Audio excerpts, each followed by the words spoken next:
Hello, welcome to From the South. I'm Laura Prada from the Telesur Studios in Caracas, Venezuela. We begin with our news. You stay with us.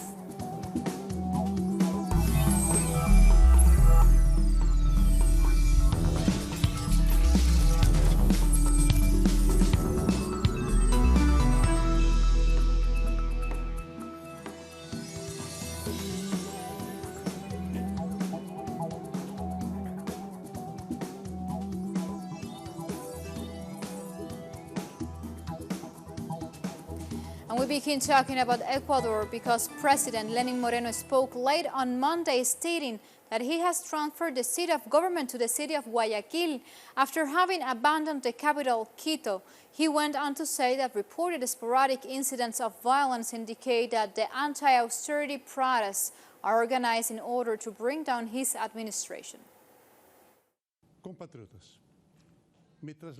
Countrymen, I've been moved to the city of Guayaquil, and we also transferred to the seat of the government to the city in accordance with the Constitution. I will always put the peace and the tranquility of the Ecuadorians before my own well-being. What's happening over these days in Ecuador is in a protest of discontent because of a government decision.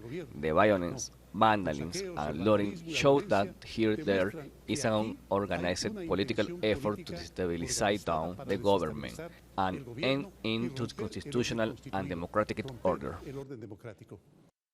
President Moreno blamed his presidential predecessor Rafael Correa and a number of other former Ecuadorian ministers, and bizarrely, the president of Venezuela, Nicolás Maduro, for anti-austerity protests across Ecuador.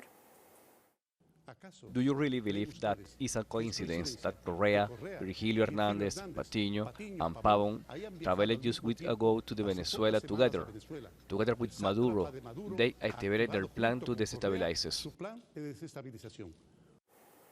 And the Ecuadorian president added that he would not rethink the fuel prices rises that sparked indignation across the country.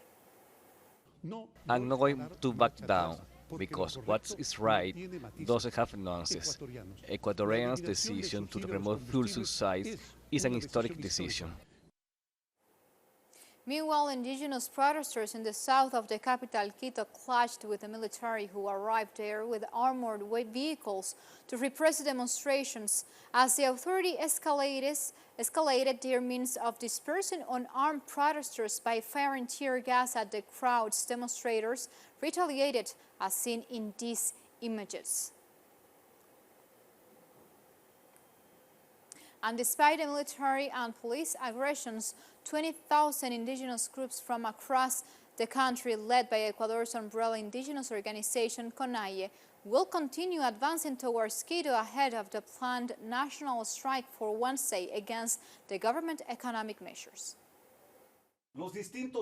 Different social groups are going up against the neoliberal government of Lenin Moreno, mobilizing, uniting, and organizing as the only way to defend the interests of the Ecuadorian people. And at this time, our people, different indigenous people, are mobilizing, advancing towards the city of Quito to demand and reject these economic measures that hit the pocket of Ecuadorians. And now we move on from topic. We go to where people have taken to the streets of the capital, Lima, to oppose President Martín Vizcarra's recent dissolution of the Congress. Protesters called Vizcarra's decision to dissolve Congress and called new elections a coup, while opposition lawmakers have accused the president of overstepping the bounds of the Constitution. Meanwhile, Vizcarra said his decision was within his constitutional powers and blamed lawmakers for repeatedly trying to block his anti-corruption reforms. What I don't agree with is that President Vizcarra has completely become a dictator. In other words, if they don't do what he wants, he closes it. He closes Congress. The Constitutional Court doesn't listen, I'll close it. The judicial authorities don't listen, I'll close it. Where are we living? We average citizens don't understand the laws, but we do demand a true democracy. And hundreds turned out for a rally held by Argentina's left-wing candidate Alberto Fernández, the likely winner of this 27th of October presidential elections in Argentina. Fernandez beat President Mauricio Macri by a landslide in the primary elections known as PASO in the month of August. The shock result rattled Argentina's debt and currency markets, driving the peso and bonds to record lows as investors worried about the country's shift away from neoliberalism. Argentinians will head to polls on October 27th to decide on their country's future.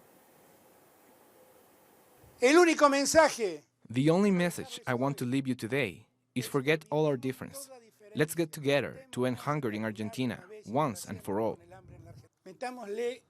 Let's get this proposal out as soon as possible, because this proposal is not a campaign proposal. This is a proposal from Argentina that we can begin to realize today. La verdad tenemos que tener vergüenza. We really have to be ashamed. We say we are the country that produces food for 400 million people, and we cannot feed 15 million of our own people who live in poverty. And on the other hand, this Monday, the Argentine Minister of Justice, Germán Garabano, confirmed reports of irregularity in the primary elections submitted by the Together for Change Party. The Together for Change Party denounced the lack of impartiality of some authorities at polling stations in past primary elections in the month of August. The complaint drew the attention of the Argentinian President Mauricio Macri in the middle of a cabinet meeting held this Monday, before traveling to the province of Tucumán as part of his campaign for next elections on October 27th. Time for a first break here from the South. Make sure you follow us on Twitter at Tulsa English and on my account at Laura P3. You stay with us.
We are back with the news, and we go to Venezuela, where President Nicolás Maduro has denounced violent threats coming from Colombia.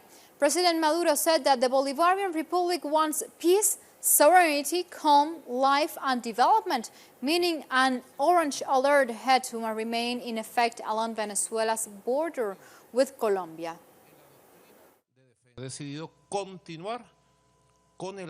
I've decided that the orange alert will stay in effect.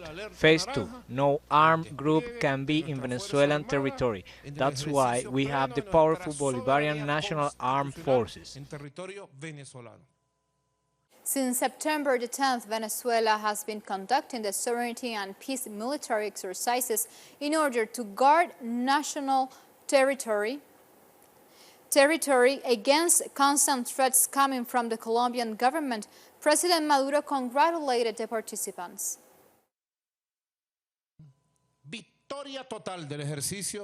Total victory for the sovereignty and peace exercises. A free Venezuela. Venezuela at peace. Venezuela conducting exercises of territorial sovereignty.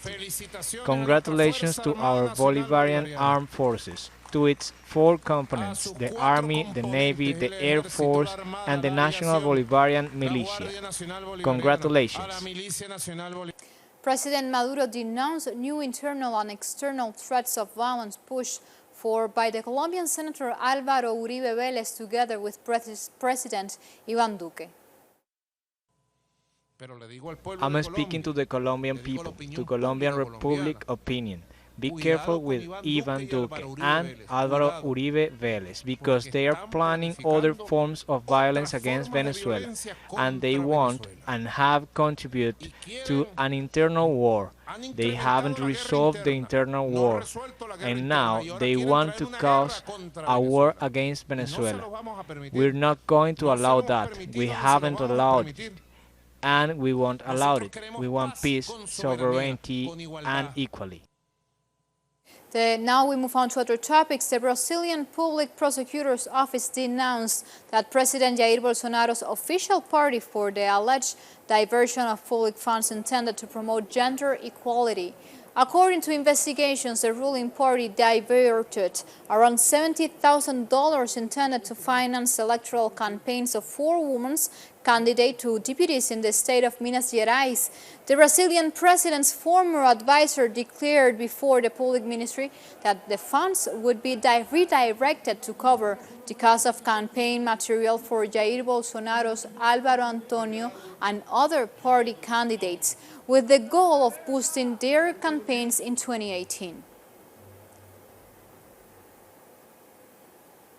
Now we talk about the Caribbean. Barbados Prime Minister Mia Mottley shared her thoughts on how important sustainability is to small island states of the Caribbean that are most vulnerable to the harsh effects of climate change. Mottley was speaking at the Trade for Sustainable Development Forum in Geneva, Switzerland, where she recalled the saga of Hurricane Dorian and its devastating effects on the Bahamas. It was category hell. For those of us who flew into the Bahamas within 48 hours of the all clear, it was absolutely patent that the destruction was unimaginable. Small states cannot continue arguing for vulnerability over and over and over for 3 decades and to be ignored, and for us to believe that therefore that the world cares enough about us. The bottom line is that the opportunities for trade and economic activity are there.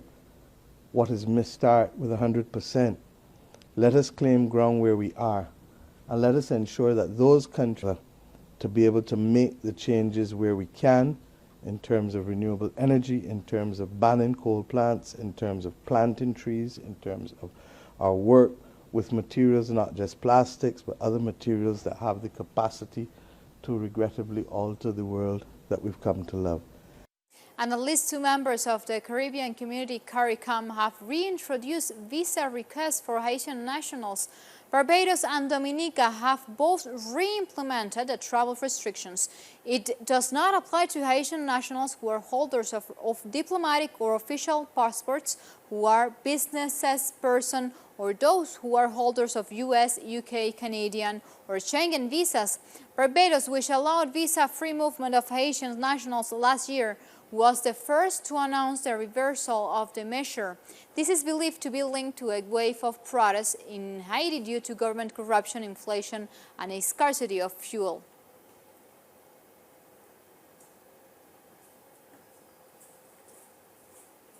And now we go to Trinidad and Tobago because Police Commissioner Gary Griffith has responded to media reports questioning his qualifications.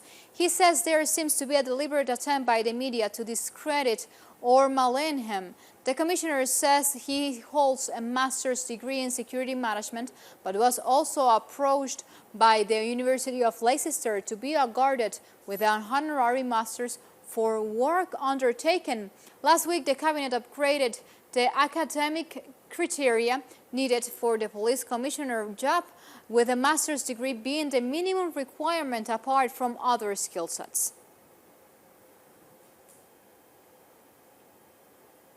And a bomb blast in Afghanistan East killed at least 10 people, including a child, on Monday in an attack targeting a minibus carrying new army recruits, according to an official.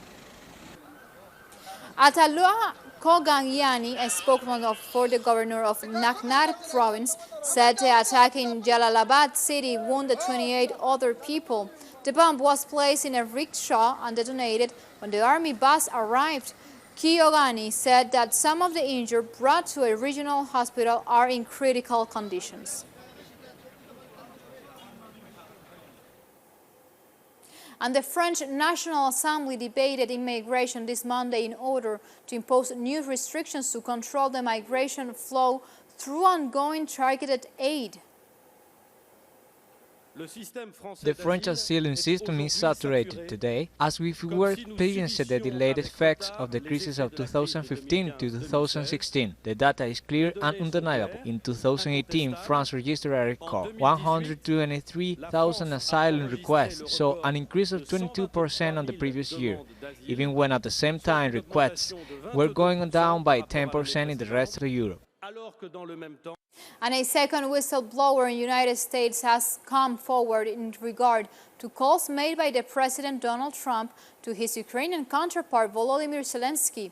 The original report of a potentially unconstitutional telephone conversation between the presidents of the United States and Ukraine have been confirmed by the appearance of a second whistleblower serving as an intelligence agent and who has already interviewed by Inspector Michael Atkinson. The new information could leave Trump without a case, as he insisted that the investigation is based on inaccurate statement. The heads of the three House committees requested by the White House provide verifiable documentation of the executive relationship with Ukraine. And the Secretary General of United Nations, Antonio Guterres, highlighted the challenges to be presented in Africa in order to achieve peace in the continent.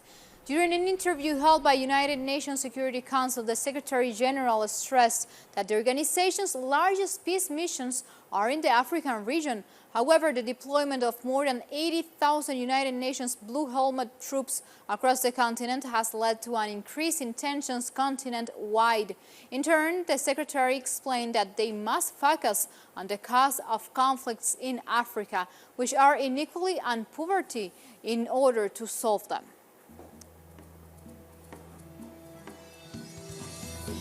Time for a short break. Just stay tuned with us.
We are back with our news. The Tunisian Islamist Ennahda party has emerged with the most votes so far in the just-ended parliamentary elections. Exit polls have indicated that the party has garnered 17.5% of the vote and secured 40 of the several 217 seats. The party, led by imprisoned media business Nabil Karoui, came second with 15.6%. According to the Tunisian Electoral Monitor, voter turnout was lower than in both the first round and in the 2014 polls. Final elections results are expected to be announced on Wednesday this week. In 2014, even with the two major parties, when it came to the numbers, we had to wait several weeks for a government to be formed. It wasn't easy. This time, politically speaking, it's much more complicated. It remains doable, but the law is there to regulate that. If this happens, then we may have new elections in 2020. Climate change activists affiliated with the Extinction Rebellion movement have launched fresh protests in South Africa. The activists marched in the streets of Cape Town, waving banners and shouting slogans calling for the South African government to act on climate change. Extinction Rebellion has in the past months been mobilizing protests monthly in major cities across the globe, demanding governments cut carbon emissions. No, this is all about telling the truth and getting the government to declare a climate emergency. This is serious. We can't wait any longer.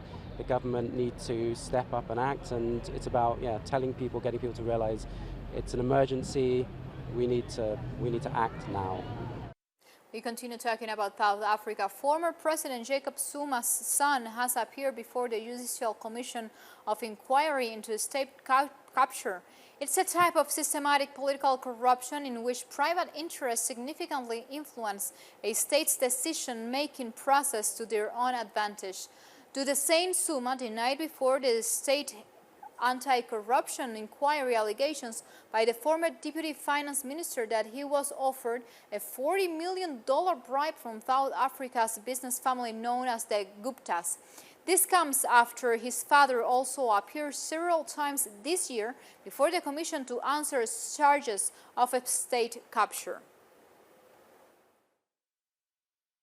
There's been a prevailing narrative up until this point about state capture, corruption, influence, outside of government, appointing of ministers and whatever else. Now, I'd made the decision to pull back and not to be active in a lot of roles, to my detriment, so I couldn't grow with my company. And Canada will head to elections on October 21st to elect members of Parliament and the Office of Prime Minister. Our correspondent in Toronto, Pablo Vivanco, has more details ahead of the debate that is coming this Monday. Welcome, Pablo. Please update us. We're exactly 2 weeks away from voting in Canada's federal election, and tonight will be the first debate to feature all of the candidates from the leading political parties. Now, the Conservatives, led by Andrew Scheer, are polling just ahead of the Justin Trudeau Liberals, with the NDP and Jagmeet Singh, along with the Bloc Québécois and the Green Party, led by Elizabeth May, trailing far behind.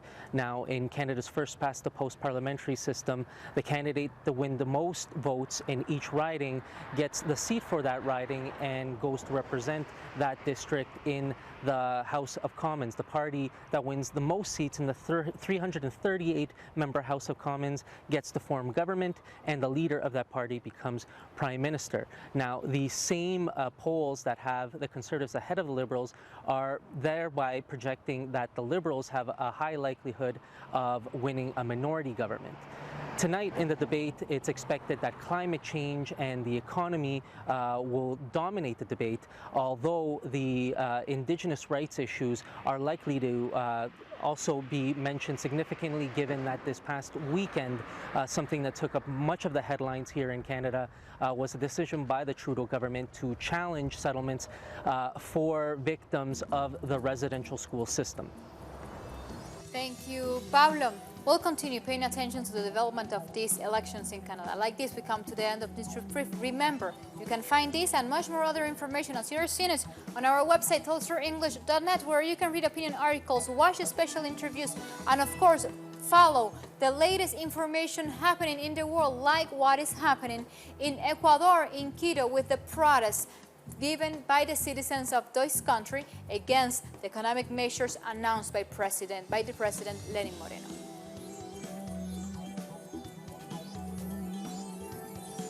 So you keep yourself informed with Telesur, always together, connecting our global south. Until next time, thank you for watching.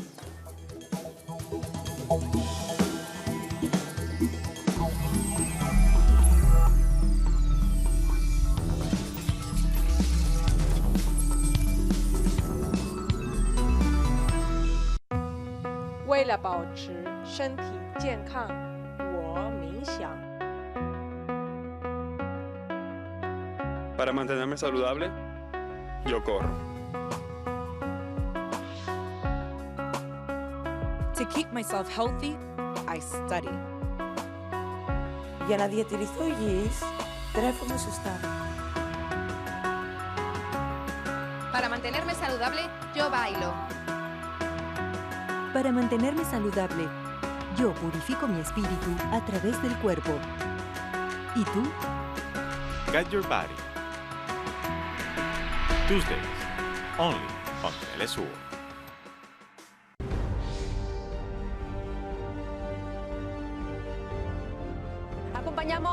pueblos que resisten en cada una de sus luchas.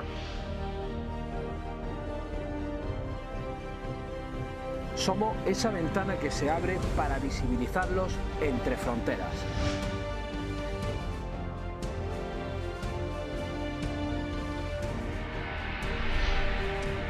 Thursdays, only on Telesur.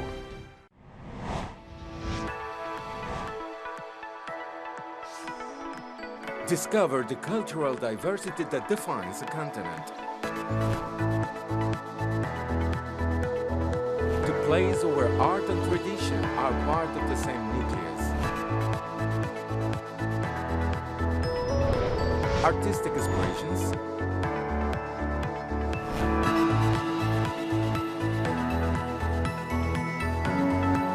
values,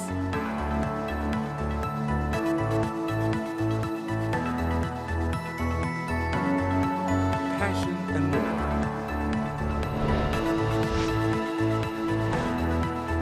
Real life. Fridays, only on Telesur. Enjoy the best content in spaces where you will discover new perspectives, innovation, well-being, conservation, equity, traditions, a wide variety of contents that you will find on Telesur, the news source of Latin America and the Caribbean. Follow the most important global events through a comprehensive perspective. With a team of journalists in 25 locations around the world to convey our people's reality. From the South. Weekdays. Only on Telesur. From here to beyond the South. From here to the Caribbean or further north. Where can I see news connecting the whole South? From Washington. From Mexico. From Caracas. From Quito. From Havana. You can always see the news from a new vision, connecting the global South, only on Telesur. The life is full of moments. Moments of fight. Moments of hope. Moments that transcend. Moments that you can live in. Telesur documentaries.